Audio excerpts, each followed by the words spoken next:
Hello everyone, this is a bit of a flash announcement for the channel, and it's because in the last half an hour or so I've just found out that the upcoming free map for DCS has been announced, and it's going to be the Mariana Islands in the Pacific.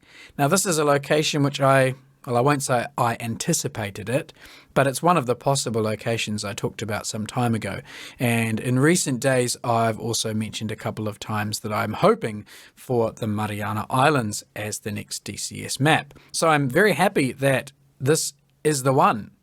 Now, why am I so excited about the Marianas? Well, there are a few reasons, and I want to talk about the actual look of the map and the historical decision they've made a bit further down in the video. So if you're about to press the comment button and start complaining about modern buildings, hold your horses, because I do have something to say about that.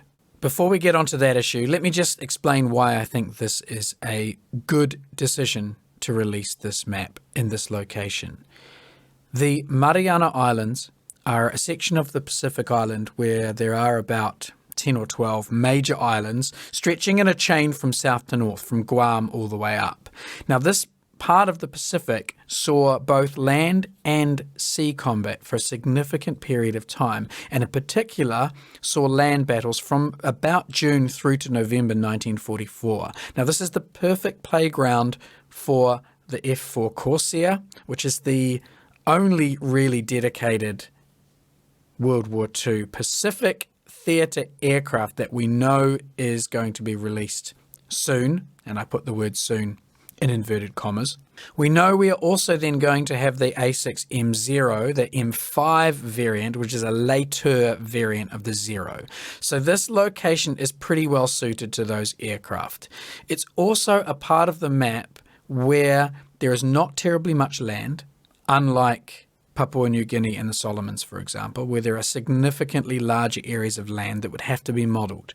This part of the map is mostly water. However, there are also a number of islands that were fought over a significant period of time, and that means there are lots of different historical options for mission makers.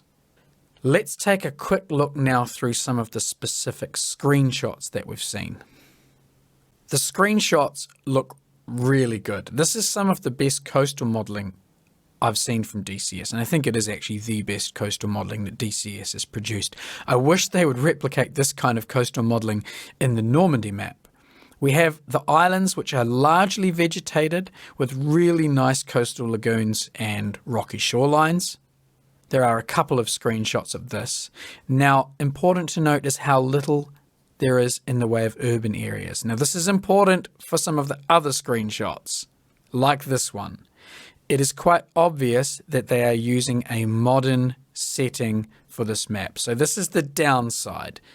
The buildings will be modern, and the civilian vehicles, and I'm assuming also the airfield runways, will be modern. So we will have the large American infrastructure with the concrete strips that exists today.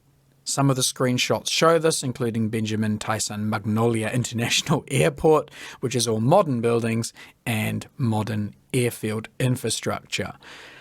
Is this a problem? Yes and no. It's obviously a problem up close when you're spawning in at these airfields and taxiing around. It's going to be obvious to you that it is not the 1940s. I don't know if Eagle Dynamics are planning some kind of switch whereby setting the date will have older infrastructure, let's say in the mission editor. Eagle Dynamics have never adopted this approach to date. The maps have always been set at one specific time, and it's not possible to age the map by using the dates in the mission builder. So I'm not expecting a 1940s variant of the map.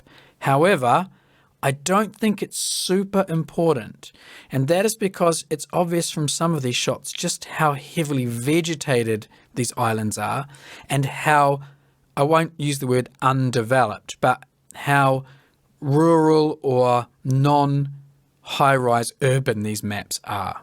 In one particular shot, we see one of the Russian modern aircraft with an island in the background. There is some settlement on that island, but it doesn't look like a modern built-up map. This screenshot could be the mid-1940s, or it could be modern. I suspect the main problem with this map is going to occur in Guam itself, where we have the large modern American infrastructure.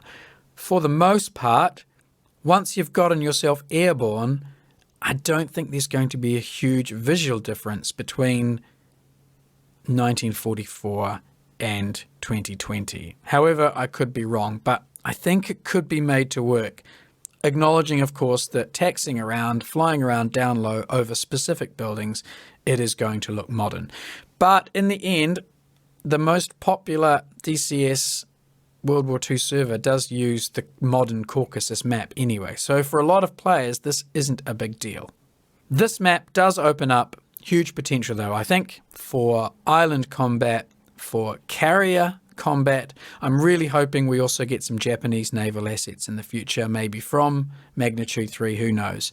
But at the moment, I'm quite happy about the decision, acknowledging, of course, that we do have a bit of a historical problem, but I think the geography is a really, really good idea. So there it is. The Marianas will be the map.